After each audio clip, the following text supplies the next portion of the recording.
আসসালামু আলাইকুম, welcome to Ayesha's kitchen and blog. তোমাদের সাথে নতুন একটা ব্লগ ভিডিও রান্নার রেসিপি নিয়ে চলে আসলাম। আজকে তোমাদের সাথে নিহারি রান্না করব, দেখাবো। দেখো, এই যে নিহারিগুলো বরফ ছুটিয়ে নিয়েছি। এখন এটা কি করতে হবে আমাদের, আগে ভালোভাবে ধোয়ার পরে গরম পানিতে ভিজিয়ে রাখবো। আর গরম, দেখো ছোট ছোট পশম ভরা থাকে, যে নিহারির ভিতরে যদি গরম পানিটা না দাও, হয়তো দেখা যাচ্ছে না ক্যামেরার ভিতরে, কিন্তু ছোট ছোট পশম আছে। নিহারির হাড্ডির ভিতরে অবশ্যই থাকে। তোমরা গরম পানিতে যদি না রাখো, অন্তত পক্ষে আধা ঘন্টা গরম পানিতে ভিজিয়ে রাখবো। অত গরম না, মিডিয়াম গরম পানিতে তোমরা এই নিহারির হাড্ডিগুলো একটু ভিজিয়ে রাখবে। তাহলে তোমাদের এই যে প্রত্যেকটা নেহারি হাড্ডির ভিতরে একটু একটু করে গুড়ি পশম আছে, তাহলে ফুটে উঠবে পশমগুলো। এখন আমি এই গরম পানি দিয়ে দিচ্ছি, দিয়ে ভিজিয়ে রাখবো। এই যে গরম পানি নিয়ে নিলাম। এখন গরম পানিটা পানির সাথে মিলাই দিব।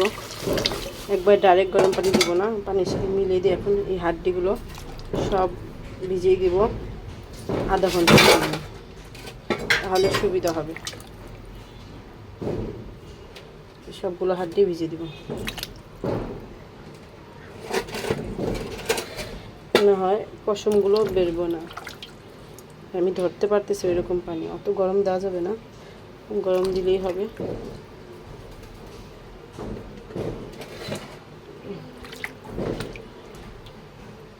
সবগুলো হাড্ডি এক এক করে ভিজিয়ে দিলাম। আমি কিন্তু ধুয়েছি। এখন এই পানিতে আবার গরম পানিতে ভিজিয়ে দিলাম, পরে আবার দিব। এই যে হয়ে গেল ভিজানো, আধা ঘন্টা পরে আবার আসতেছি। হাড্ডিগুলো ধুয়ে নিয়েছি, এখন চুলায় বসাই দিলাম। এখন আমি গরম পানি করে নিয়েছিলাম, সেই গরম পানিটা দিয়ে দেবো, ঠান্ডা পানি দিব না। এই দেখো, গরম পানিটা দিয়ে দিলাম। এখন কি কি মশলা দিই তা তোমাদের দেখাই। এখানে বাটিতে কুচি করা পেঁয়াজগুলো দিয়ে দিব, আদা বাটা দিব, 3 চামচ আন্দাজ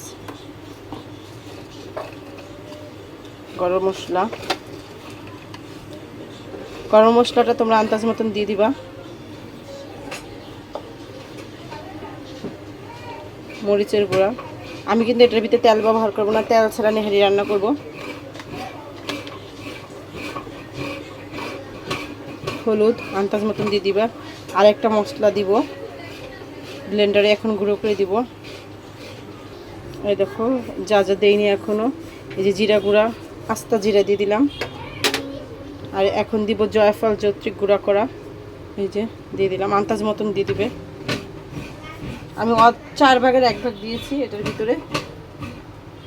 আর এই যে পেঁয়াজ ব্রেস্তা দিয়ে দিলাম। দেখো,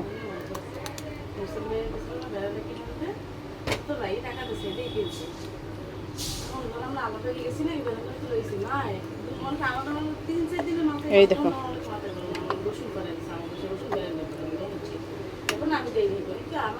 এই যে হয়ে গেছে।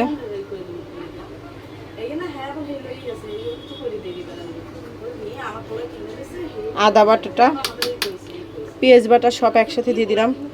এখন ডিম মাঝে দিয়ে দিব, লবণ দিয়ে দিতেছি একটু সাথে। এখন ডিম মাঝে 4-5 ঘন্টার জন্য রেখে দিব। তোমাদের সাথে পরে দেখাচ্ছি কীরকম কালার হয়। বেশি আঁচ না, অল্প আঁচ দিয়ে রেখে দিব। এটা হতে অনেক সময় লাগবে, 5-6 ঘন্টা লাগবে। আমি অল্প আছে চুলায় বসায় রাখবো, কারণ আমার তো কোনো সমস্যা নেই। যারা প্রেশার কুকারে রাখো তারা প্রেশার কুকারে সিটি দিয়ে নিতে পারো, সমস্যা হবে না। এই দেখো, ঠিক 1 ঘন্টা পরে এই যে কালারটা কীরকম হয়েছে দেখেছো। এই আমি কিন্তু তেল ব্যবহার করিনি, 1 ফোঁটাও। হতেছে, দেখো কালারটা কীরকম লাগতেছে। এটা আরও অনেক সময় লাগবে, আরও 4-5 ঘন্টা বসায় রাখবো চুলায় একদম গালানোর জন্য। তারপর আবার এই দেখো নেহারির ফাইনাল লুকটা দেখাই তোমাদের। নেহারি পুরো রেডি, দেখো তো কেমন লাগছে। এখন এক কটা কাঁচামরিচ দিয়ে দিলাম। এখন বেশি রাখবো না, 5-10 মিনিট রেখে দিব। বাগার দিয়ে দেবো পেঁয়াজ রসুন কেটে। এখানে আদা, পেঁয়াজ আর আদা অল্প কুচি করে নিয়েছি, রসুন কুচি আর পেঁয়াজ কুচি। এখন এগুলো একসাথে ব্রেস্তা করে দিয়ে দিব, বাগার দিব। এই যে পেঁয়াজটা বাগারের জন্য চুলায় বসাই দিছি, এখন বেরেস্তা করে নেব। বেরেস্তা হচ্ছে, বেরেস্তা করে তারপর আসছি তোমাদের সামনে। দেখো নেহারির ফাইনাল লুক। বাগার দিয়েছিলাম, পেঁয়াজটা তো দেওয়া হয়নি, এখন পেঁয়াজ বেরেস্তাগুলো দিয়ে দিলাম।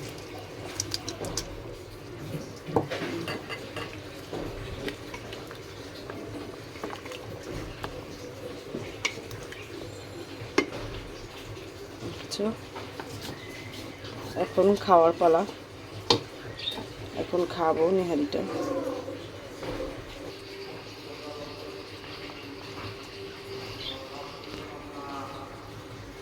সাথে একটু ঘনত্ব শেয়ার করি। দেখো ঘনত্বটাও কিন্তু অনেক, আমি কিন্তু আলাদা কিচ্ছু দিইনি ঘনত্বের জন্য। তোমরা চাইলে বেশি ঘন করার জন্য আটা দিতে, আমি পেঁয়াজটাই বেশি দিছি, এই কারণে আমার ঘনত্বটা এত সুন্দর আসছে। দেখো